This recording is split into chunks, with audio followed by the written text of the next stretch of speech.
Running your business just got easier with Westlake Commercial. You name it, we can get it. Ace is the place with the helpful hardware, folks.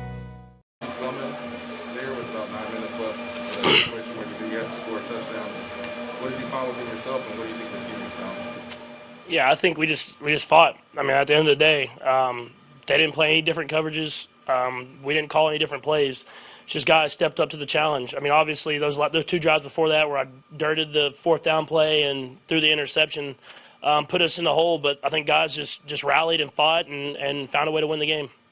What do you see from Travis over these past few weeks as he's not been putting up what he's typically been put up that maybe led to him getting back to his old self today? Yeah, I mean, I think what I've seen in Travis just over the last few years is the maturity to know that it's not about the numbers, it's about winning football games. And I think this year has been big for him where he hasn't put up the same numbers, but his mentality has never changed. He's been a leader on this team. He's more happy for anyone other than himself. And when his number gets called, he goes out there and makes plays in big moments. And that's what special players do. And he's a special player, and I'm glad he's on my team.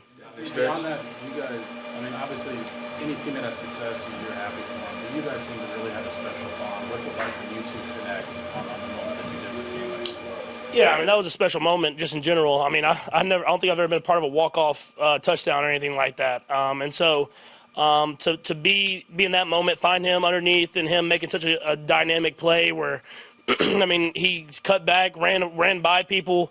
I mean, you would think he's old, so he can't run by people, but he's still running by people. And he got in the end zone. It was just a special moment, and I'm glad that, I mean, all that hard work that he puts in every single day is paying off. After the play, Patrick, it's like hug him. What Yeah, I just said I love you, man. I mean, he was the first guy that came up to me after the interception that was just like, hey, let's show that heart. Let's show, get back out there. We believe in you. I mean, it seems like he's always that guy for everybody. I mean, he has a true belief in every single person on this team, and we feed off that energy that he brings every single day.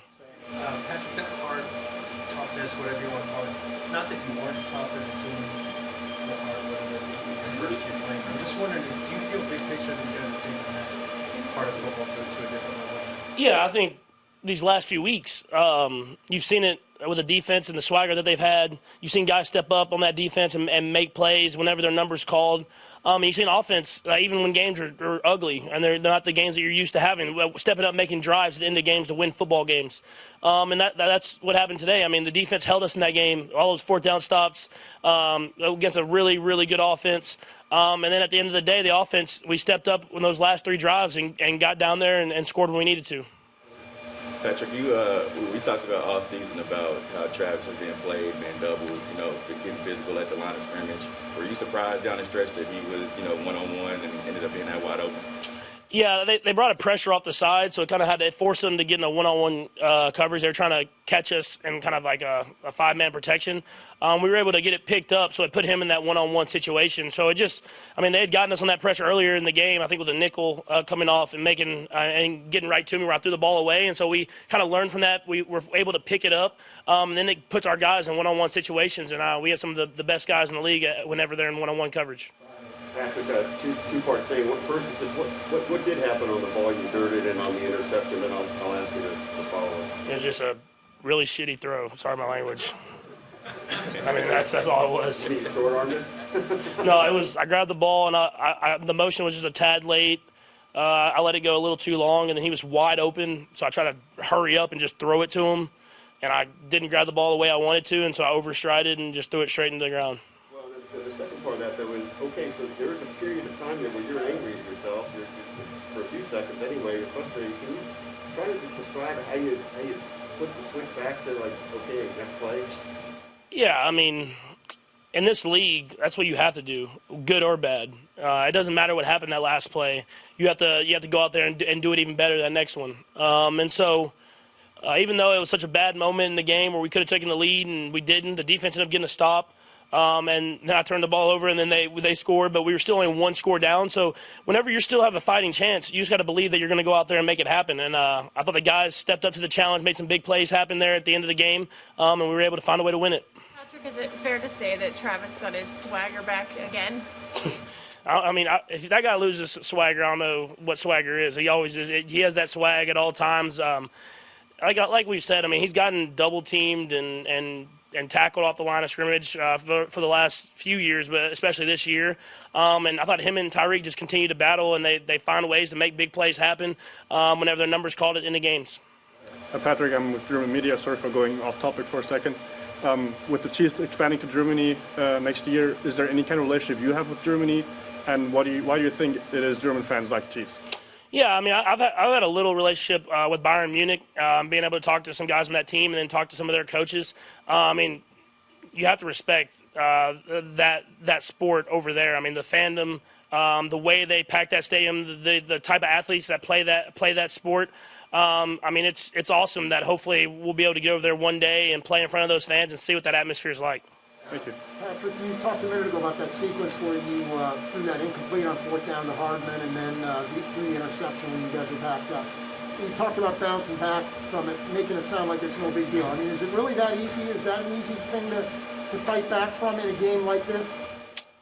Whenever you have a fighting chance, I mean, it has to be. If you want to be great, if you want to be a part of a great team, you have to believe that until that final whistle blows, that you have a chance to go out there and win the football game. And obviously, it sucks in the moment. I mean, I promise you, I felt as bad as anyone about that throw and that situation, and knew how bad it looked. But you get another chance in this league. It's not even if it's just the next drive, the next game, whatever it is, you're going to get another chance, and you better be ready for that moment. Patrick, you've had offensive success this year against the Raiders twice, and it's been a little bit few and far between besides them. How important was it to do it against another team in this spot, those third and fourth quarters, and then how much confidence can you gain now down the stretch after that?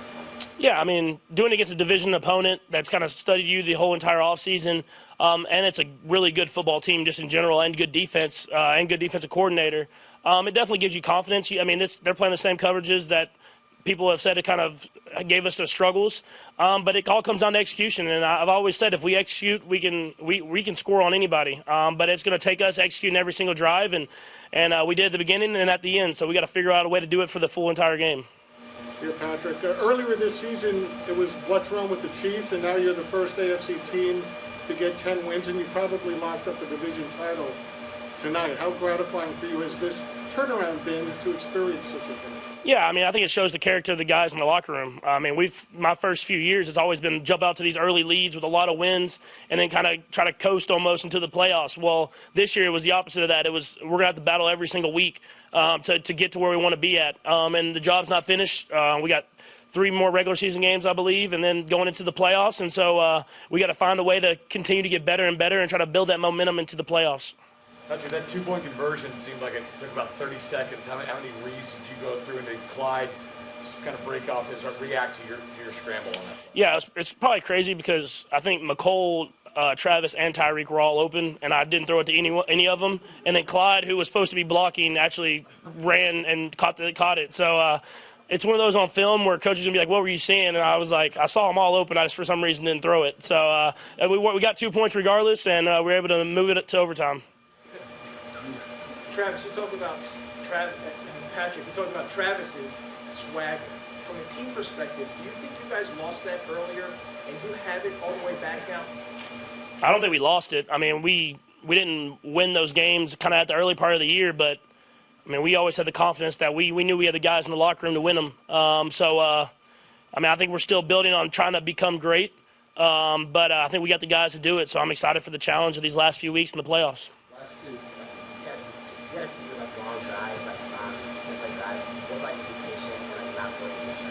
Yeah, you have to. We've had to learn that. I think that's been the biggest thing this season. Is we've always been this like big play team that's had short drives under 3 minutes, or whatever it is. And with the way defenses are playing us, you have to learn how to take it the short stuff and do these long drives. And I think it's made us better because we always have the big play. We're always gonna have the chance to make the throws on the field to Tyreek and McCole and all that different type of stuff.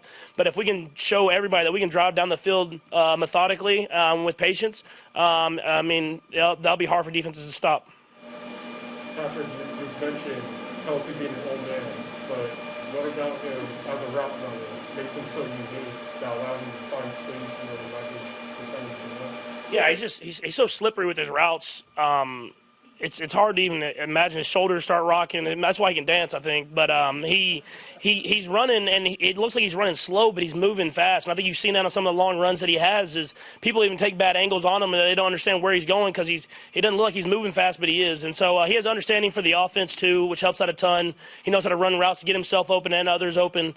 But he's learned a lot in his career, and he's gotten better and better. It seems like every year.